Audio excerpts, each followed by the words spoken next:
بسم اللہ الرحمن الرحیم۔ السلام علیکم۔ ہمارے چینل کہانی ہب آفیشیل میں خوش آمدید۔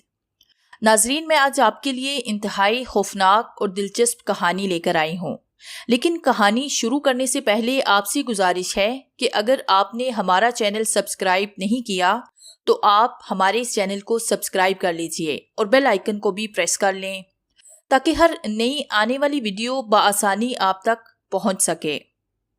سونیا میری منتیں کرنے لگی، مگر میں واپسی کے لیے اصرار کرنے لگا کیونکہ اب میرا ضمیر اور ایمان دونوں جاگ چکے تھے۔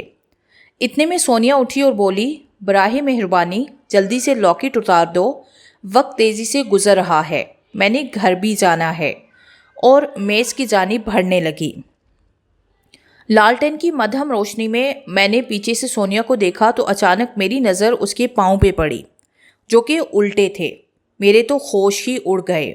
میں آنکھیں پھاڑے اسے دیکھ رہا تھا، میرا ذہن معاف ہونے لگا، اور سونیا شراب کا ایک گلاس پینے کے بعد ایک گلاس میری جانب بڑھاتے ہوئے بولی، خالد پلیز اب انکار نہ کرنا۔ مگر میں بری طرح ڈر چکا تھا، خوف سے میرا جسم کانپ رہا تھا، ہاتھ پاؤں ٹھنڈے ہو رہے تھے، دل اتنی تیزی سے دھڑک رہا تھا جیسے ابھی سینہ پھاڑ کر باہر نکل آئے گا۔ سونیا مجھ سے کہہ رہی تھی، جان کیا ہوا، اتنے پریشان کیوں ہو؟ مگر میری آواز آنا بند ہو رہی تھی۔ تم کون ہو؟ سونیا حیرت سے انجان ہو کر بولی، خالد کیا بات ہے، تم اتنے ڈرے ہوئے کیوں ہو؟ خیرت تو ہے نا؟ ارے حویلی سے خوفزدہ تو نہیں ہو گئے؟ میں نے بھاگ جانے والے انداز میں اسے کہا، تم میری سونیا نہیں ہو، تمہارے پاؤں الٹے کیوں ہیں؟ سونیا کو معلوم ہو گیا کہ میں اس کی اصلیت جان گیا ہوں تو فوراً ہی اس کی شکل بگڑنے لگی، بالوں کی جگہ چھوٹے چھوٹے سانپ نمودار ہونے لگے، آنکھیں جلتے ہوئے انگاروں کی طرح بالکل سرخ ہو گئی، ناک اور منہ سے بچھو اور دیگر خوفناک حشرات نکلنے لگے، جسم گلنے سڑنے لگا، چہرہ ایک جانب سے پگھل کر نیچے لڑکنے لگا اور جبڑے کی ہڈیاں واضح نظر آنے لگی۔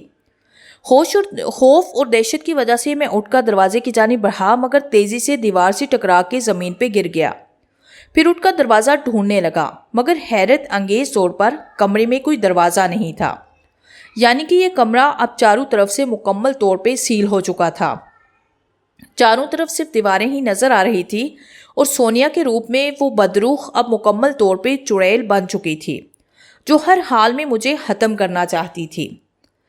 پھر خوفناک اور نفرت بڑے انداز میں بولی، انسپیکٹر صرف تیری وجہ سے مجھے میرے شکار کی تلاش میں کافی دنوں سے شدید مشکلات کا سامنا ہے۔ پہلے تو میں کسی نہ کسی طریقے سے اپنا شکار حویلی تک لے ہی آتی تھی، مگر جب سے تو اس گاؤں میں آیا ہے تیری اوچھی حرکات اور پہرے وغیرہ سے مجھے سخت کوفت ہو رہی تھی۔ تجھے تو میں جلد ہی ختم کر دیتی، مگر میری تمام کوششیں رائیگاں جا رہی تھی۔ تبھی میں نے تیری محبوبہ کا روپ دھار کر تجھے یہاں بلایا، مگر یاد رکھ اب تو کبھی بھی یہاں سے زندہ نہ جا سکے گا۔ اس کی خوفناک نظروں میں میرے لیے انتہا کی نفرت جھلک رہی تھی اور مجھے اپنی موت صاف نظر آ رہی تھی۔ اسی لمحے وہ منہ میں کچھ بڑبڑانے لگی اور کمرہ زبردست زلزلے کی طرح زور زور سے ہلنے لگا۔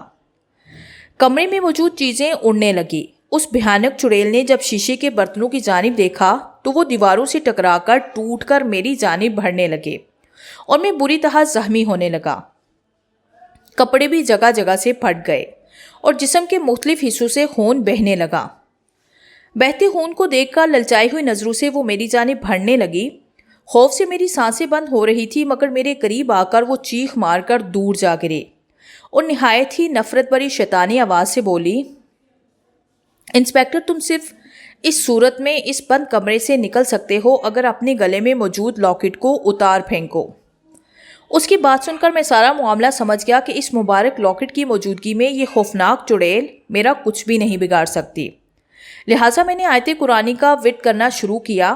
نیز ہمت کر کے اٹھ بیٹھا اور بولا، اے بدروح چڑیل، میں ایسے ہی چودھری پر شک کرتا رہا، مگر اصل مجرم تو ہے، اور واقعی گاؤں والے بھی ٹھیک ہی کہتے ہیں کہ حویلی میں کوئی بدروح چڑیل موجود ہے، اور غور سے سن لے، میں کسی صورت یہ لاکٹ نہیں اتاروں گا، چاہے تو جو بھی کر لے۔ اور میں نے اونچی آواز میں آیت الکرسی کا وٹ کرنا شروع کر دیا۔ وہ بدروح چڑیل بری طرح سے چیخنے اور چلانے لگی، اس کے جسم میں آگ لگنا شروع ہو گئی اور وہ دھیرے دھیرے فرش پر بیٹھنے لگی۔ پھر بولی، اے اللہ کے نیک انسان، آج اس مبارک رات لاکٹ کی وجہ سے تمہاری جان بچ گئی، لہٰذا تم باہر جا سکتے ہو۔ اور واقعی اب کمرے میں دروازہ نمودار ہو چکا تھا۔ پھر وہ بات مکمل کرتے ہوئے بولی، مگر تمہیں قسم ہے اس ہستی کی جس کے نام کا تم نے لاکٹ پہن رکھا تھا، پلیز یہاں ہونے والے واقعے کا کسی سے ذکر مت کرنا۔ میں فوراً بولا، نہیں، بلکہ آج میں تمہیں ختم کر کے ہی یہاں سے جاؤں گا، کیونکہ میرے مرشد پاک نے ہمیشہ برائیوں کے خلاف جہاد کیا تھا اور وہ ہمیشہ شر کو ختم کرتے تھے۔ وہ بلند آواز سے بولی، جب تک میرا انتقام ختم نہیں ہو جاتا تم مجھے کسی صورت ختم نہیں کر سکتے، اور یاد رکھنا تمہارا انجام بھی انتہائی خطرناک ہوگا۔ میں اس سے مخاطب ہوا، تمہیں حضرت سلیمان علیہ السلام کی قسم دے کر کہتا ہوں، مجھے بتاؤ کہ تم کون ہو اور بے قصور لوگوں کو اتنی بے دردی سے کیوں ختم کر رہی ہو؟ وہ نرم لہجہ کرتی ہوئی بولی، انسپکٹر، اتنی بڑی ہستی کی قسم تم نے مجھے کیوں دی؟ پھر وہ رونے لگی۔ اس کی آواز میں انتہائی دکھ اور گہرا درد محسوس ہو رہا تھا، جیسے اس کے دل سے غم آنسو بن کر نکل رہا تھا۔ روتے روتے اچانک وہ خوبصورت لڑکی کے روپ میں آ گئی، مگر وہ روپ سونیا کا نہیں بلکہ اس کا اپنا تھا۔ وہ بہت خوبصورت دکھائی دے رہی تھی۔ میرے جسم سے درد کی ٹھیسیں اٹھ رہی تھی۔ میں نے بڑی مشکل سے دیوار کا سہارا لے کر بیٹھنے کی کامیاب کوشش کی اور دیوار سے ٹیک لگا کر بیٹھ گیا۔ پھر میں نے اس سے کہا، اب بولو۔ تو اس نے منہ اٹھا کر میری طرف دیکھا تو میں حیران ہو گیا کہ اتنی بھیانک اور خوفناک چڑیل کی جگہ اب نہایت خوبصورت لڑکی موجود تھی، جسے دیکھ کر میں گہری سوچ میں پڑ گیا کہ حضرت انسان کتنا بے بس ہے کہ اشرف المخلوقات ہونے کے باوجود وہ اپنا رنگ بدلنے پر بھی قادر نہیں، مگر اللہ نے اس مخلوق کو روح بدلنے تک کی طاقت عطا فرمائی ہے۔ پھر سوچا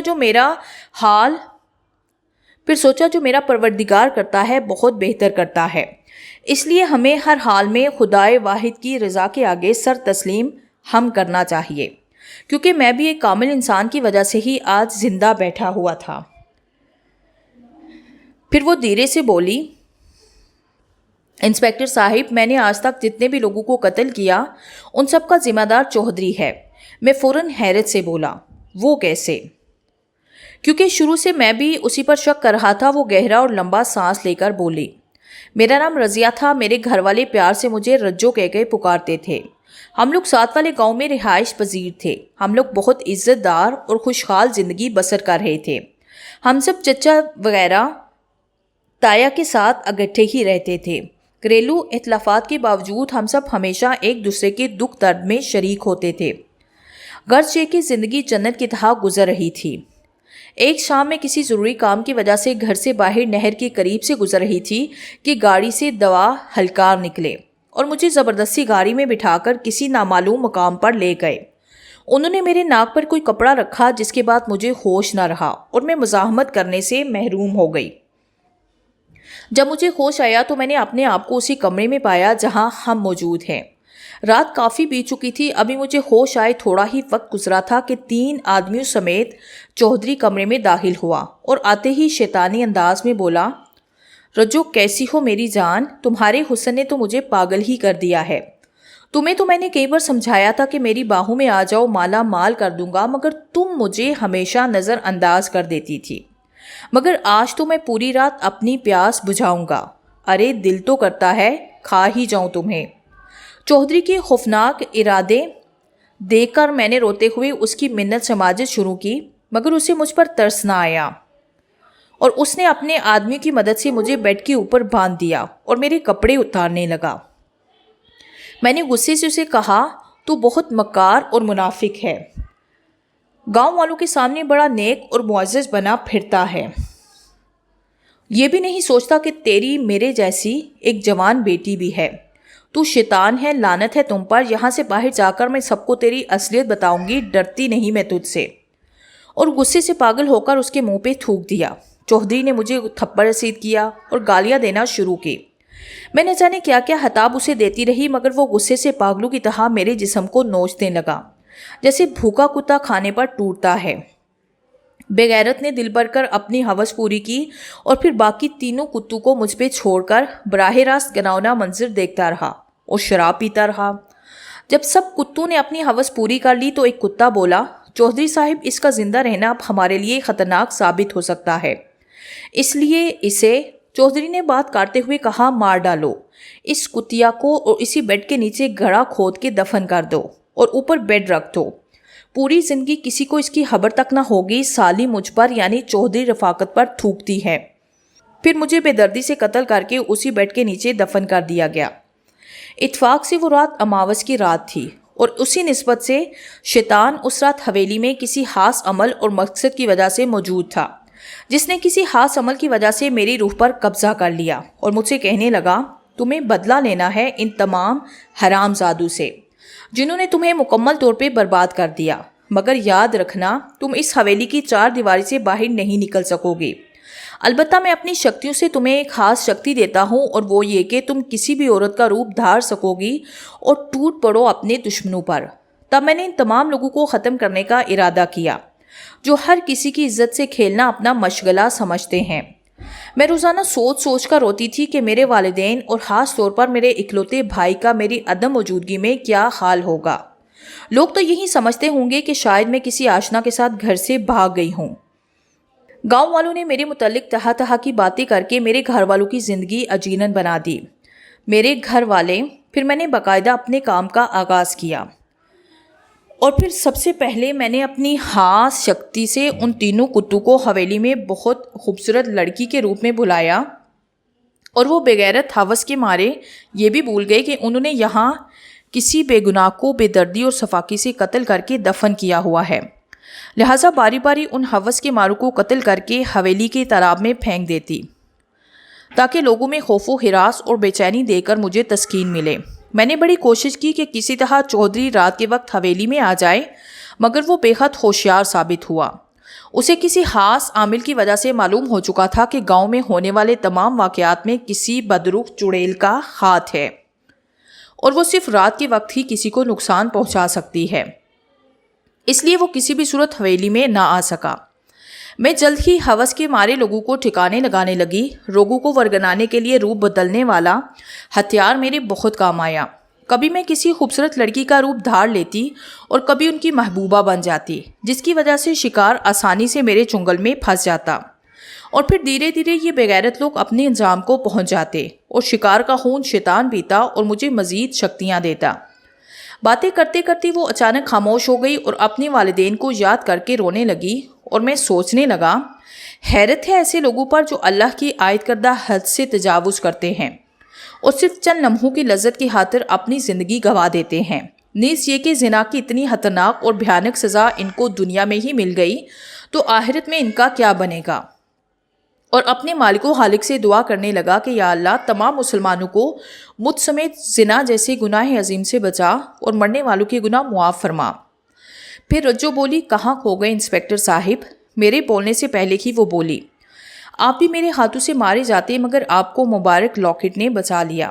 میں نے کہا، بچانے والی تو صرف اللہ کی ذات ہے، اب تم لوگوں کو قتل کرنا چھوڑو، کیونکہ کسی کو ورگلا کر قتل کرنا اسلام میں جائز نہیں، اور ویسے بھی تم تینوں دشمنوں کو ختم کر چکی ہو، اور رہی بات چودھری کی تو مجھے اس پر پہلے دن سے ہی شک تھا، اسے قانون بہت سخت سزا دے گا۔ رجو فوراً غصے سے پھنکارتی ہوئی بولی، نہیں، وہ میرا شکار ہے، صرف میرا، اسے بس میں ہی ختم کروں گی، تم کسی بہانے رات کو اسے یہاں لے آؤ۔ میں نے اسے کافی سمجھایا کہ قانون اسے عبرتناک سزا دے گا، تم مجھ پر اعتماد کر سکتی ہو، مگر اس نے کہا، میری روح کو چین صرف اسی وقت آئے گا جب میں خود اپنے ہاتھوں سے اس خبیث چودھری کو قتل کر دوں گی۔